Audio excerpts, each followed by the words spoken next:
Кога една земја ќе стане членка на Европската Унија, нејзината економија расте од 1 до 1,5% повеќе на годишно ниво, тврди Велимир Срица, универзитетски професор од Хрватска. Затоа е важно Македонија што поскоро да стане дел од Унијата. За земјите од Западен Балкан, аналитичарите велат дека е клучно не само регионалното поврзување за поголемо производство и извоз, туку неопходна е интеграција во Европската Унија. Со членството во ЕУ, секоја држава има пристап до повеќе пари од европските фондови, финансии потребни за старт и развој на бизнисите.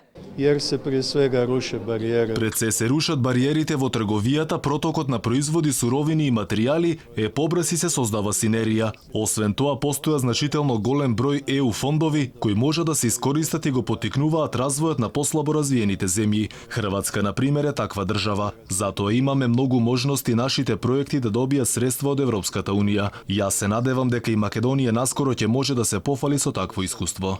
Главно оптоварување во следниот период за македонските бизниси ќе биде зголемувањето на минималната плата од 12.500 на 14.500 денари. За академик Таки Фити, овој раст на минималецот мора да биде проследен со мерки за подобрување на продуктивноста на работниците, која во моментов стагнира.